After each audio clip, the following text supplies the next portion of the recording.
Warahmatullahi wabarakatuh. Saya Ayu Nadira binti Mustafa, pelajar PISMP Semester 2 Bahasa Melayu 1. Hari ini saya akan berkongsi tentang teori pembelajaran, yang mana teori pembelajaran behaviorist oleh Pavlov, dan juga yang kedua adalah teori pembelajaran kognitif oleh Jean Piaget.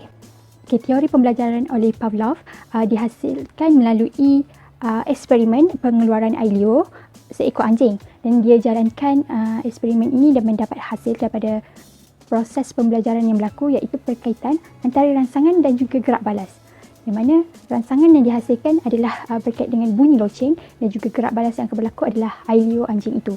Jadi Pavlov ni menjalankan eksperimen ini untuk mengasaskan teorinya berkaitan dengan behaviorist, tindak balas selepas menerima sesuatu rangsangan.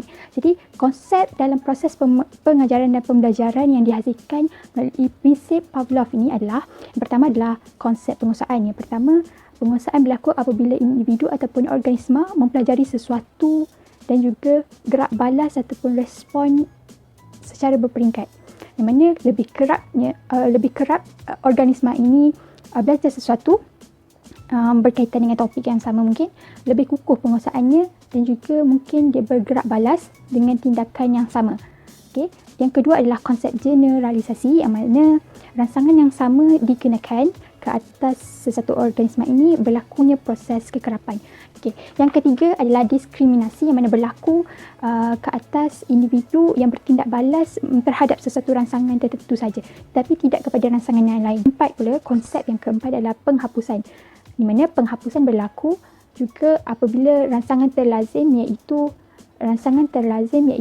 loceng tidak disertai dengan rangsangan yang tidak terlazim seperti makanan. Jadi lama kelamaan individu ataupun organisma ini tidak akan menghasilkan tindak balas.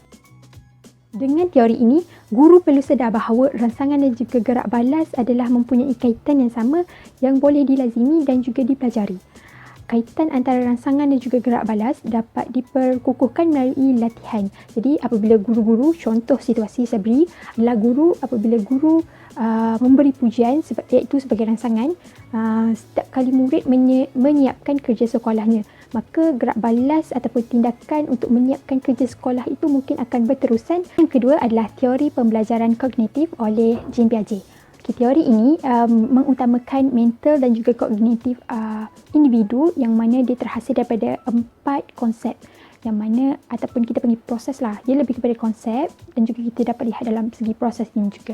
Yang pertama adalah skema, asimilasi, akomodasi dan juga keseimbangan. Skema proses penyesuaian antara objek yang baru diperolehi dengan skema yang telah sedia ada. Melalui konsep ini juga individu dapat menambah pengalaman dan juga pengetahuan baru dalam dirinya. Dalam ni ada juga tahap-tahap perkembangan mental oleh Jean Piaget ini. Yang pertama, dia letakkan sebagai tahap sensori motor, iaitu pada sejak lahir lagi hingga ke usia 2 tahun. Yang kedua adalah tahap praoperasi, iaitu 2 hingga 7 tahun. Yang ketiga, tahap operasi konkret 7 hingga 11 tahun, dan juga 4, tahap operasi formal, iaitu 11 tahun hingga 15 tahun. Jadi saya harap subjek murid dan pembelajaran ini dapat membantu kita untuk menghadapi situasi sebenar di sekolah nanti. Subjek ini ataupun khusus ini amat penting untuk kita pelajari supaya kita dapat adaptasikan di kemudian hari di sekolah nanti. Sekian, terima kasih.